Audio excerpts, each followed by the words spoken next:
কোরআন শোনার জন্য আসবে। আবু জেহেল বাধা দিয়েছিল না? উতবা সাইবা মুগিরার গোষ্ঠীরা বাধা দিয়েছিল না? ওরা বলল কি, আমরা কোরআন শুনতে যাব না, এ আইন করো, কোরআন শুনতে যাব না। আবু জেহেল বলল, আমার হাতে হাত দাও, লাত মানাত উজ্জা হুবাল যা আছে সবার নামে শপথ করলো, আমরা আর মুহাম্মাদের মুখে কোরআন। কিন্তু রাত যখন হইল, আবু জেহেল উতবা সাইবা চিন্তা করলো, আবু জেহেল চিন্তা করলো, আমি তো তওবা পড়াছি, ওরা তো আর যাবে না, আমি আজকে গিয়ে ঠান্ডা মাথায় মুহাম্মাদের মুখে কোরআন শুনবো। সুবহানাল্লাহ। উতবা সাইবা দেখলো নেতা আবু জেহেল আজকে মিটিং দিয়ে তওবা পড়ায় আছে, সে কি আর যাবে? সে তো যাবে না, আমরা ঠান্ডা মাথায় আজকে করব। আল্লাহর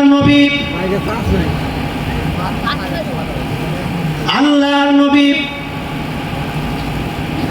আদাত মোতাবেক, অভ্যাস মোতাবেক নবীজি রাতের বেলায় কোরআন নিয়ে বসে গেছেন, কোরআন তেলাওয়াত করছেন। নবীজির ঘরের এক পাশে দাঁড়ায় গেছে আবু জেহেল, উতবা সাইবা মুগিরা চতুর্দিক দিয়ে দাঁড়ায় গেছে নবীর মুখে কোরআনের তেলাওয়াত শোনার জন্য।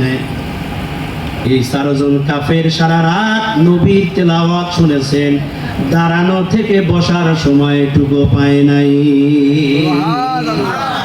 রাত পার হয়ে গেছে।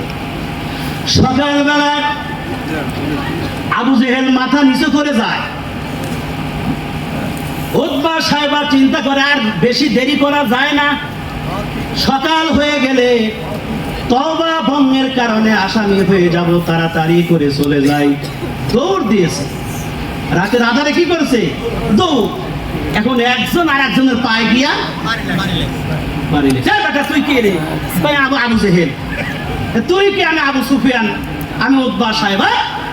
গতকাল রাত্রে তওবা পড়াইলাম, মুহাম্মাদের মুখে কোরআন শুনবো না। কর্মীরা কয়, বেটা তুমি তওবা পড়াইলে তুমি আসলে কেন? সেই কথা কও। আবু জেহেল কয়, শোনো,